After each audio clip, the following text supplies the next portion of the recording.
Hi everyone, my name is Kayla Alcorn and this is my CAP assignment for kinesiology for 5-4.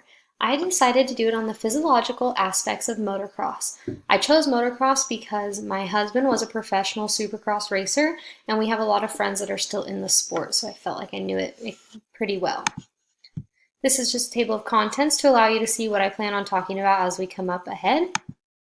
So, an introduction to motocross and motocross riders. If you don't know about the sport of motocross, it's extremely dangerous. They have to go through so much endurance and danger as they ride. Other riders can land on them, they cannot clear the jumps right. It's just a high demand both mentally and physically. Motocross is divided into two separate divisions. There is Supercross, which is an arena, and it's a tight course. It's typically performed in a baseball stadium or a football stadium. And there's motocross, which is an outdoor style, so it can be as big as needed, and they tend to stretch it out. Supercross is about 15 to 20 laps, so they're faster races, where outdoors goes for 30 minutes plus 2 laps, so they're a very long day for riders.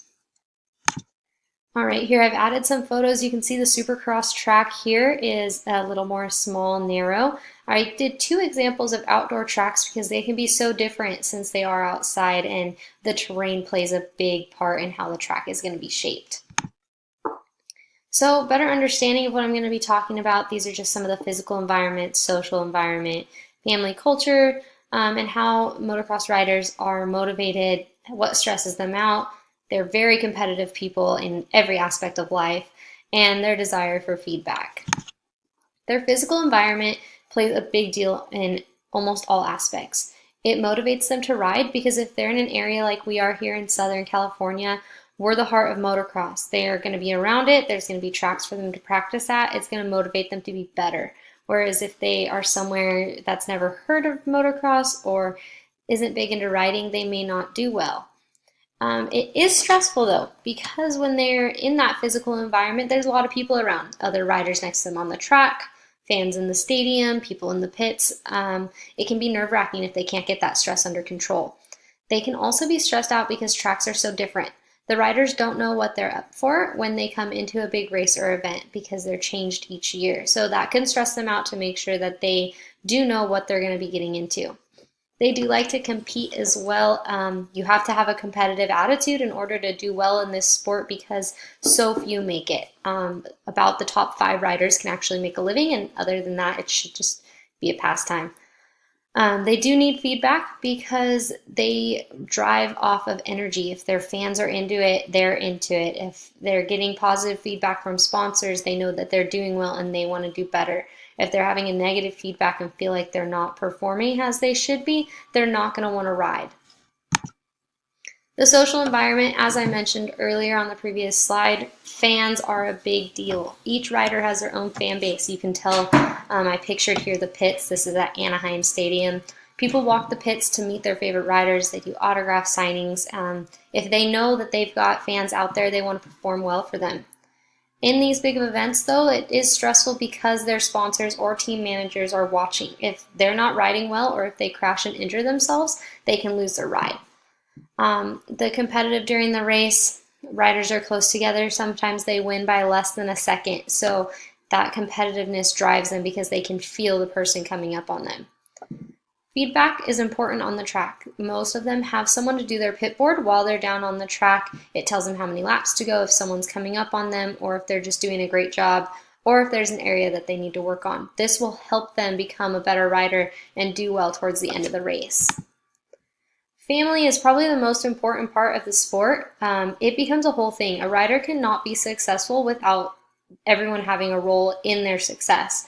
The family motivates the rider to do well. They tell them that they can do it and tell them that they're good enough to make it to the professionals and keep pushing them on no matter what. The only time family becomes stressful is when money is involved. Supercross and motocross are very expensive sports. If families are, working 3 jobs to try to support this rider, they can't afford the new bikes that are out. It's going to put a lot of stress on the racer to do well because he knows how much his family is putting into it. This is Ryan Dungey to the side here with his family, and he always thanks them as well as God for how well he does with his performance. Family is helping with the competition because they can push them as much or as little as they want. Sometimes they tell them, go out there, have fun, do your best, and other times they may tell them, all right, you need to push, you need to do well.